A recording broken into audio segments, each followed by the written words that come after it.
Porto, a UNESCO heritage city, one of the world's most beautiful destinations, adored by millions each year. But this acclaim comes with a price.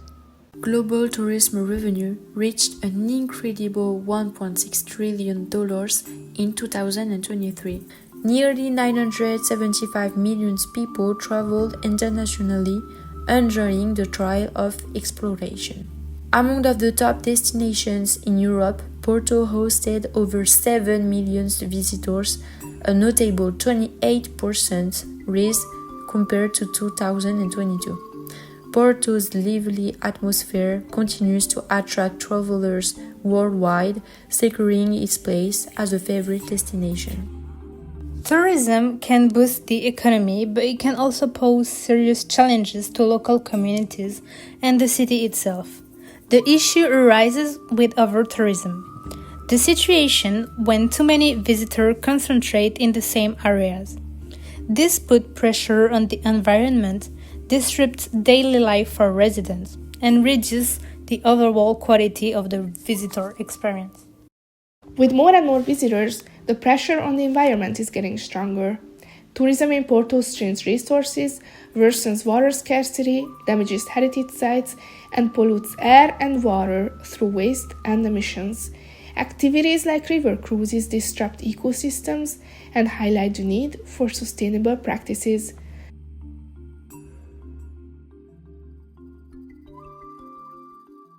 However, local residents are mostly affected by the rising housing prices. The historic center of Porto is now dominated by Airbnbs, souvenir shops, high-end specialty shops, and travel agencies. What used to be a local area has now no place left for locals because of overtourism. Today, the street that the wealthiest families of Porto used to call home, the Rua das Flores, alone has 5% of all accommodation listings in the entire historic center. Meanwhile, housing prices have skyrocketed because of short-term rentals. In the early 2010s, Porto had fewer than 50 annual Airbnb listings, largely unregulated. By 2019, listings exceeded 8,000, and this year there are over 14,000, with most located in central Porto. This rapid increase in tourist accommodations has fueled rising rents and pushed many long-term residents out of their neighborhoods. Additionally, overtourism raises concerns about several other factors, including the commercialization of cultural heritage, the disappearance of traditional jobs, and the development of the city.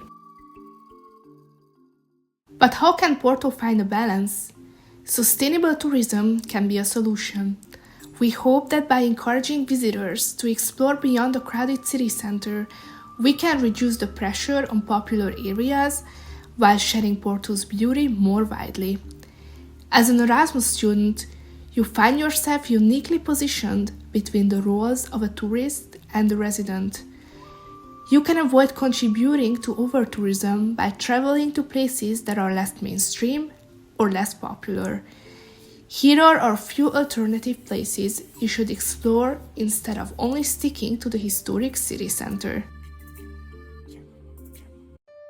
Skip over crowded tourist landmarks and spend time at Serralves Foundation, a modern art museum surrounded by beautiful gardens. It's both a cultural and relaxing experience.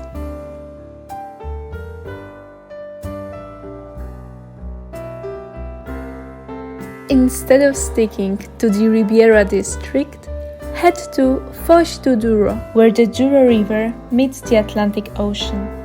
It's a peaceful area with beautiful sunsets and fewer crowds. Escape the busy center and visit Bonfim, a creative district full of charm. Don't miss the church and a cemetery nearby. You will also find there a great spot for the sunset.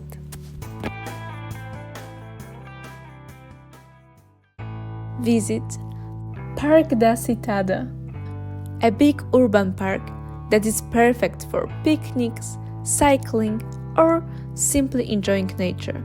It's a refreshing break from the busy historic center.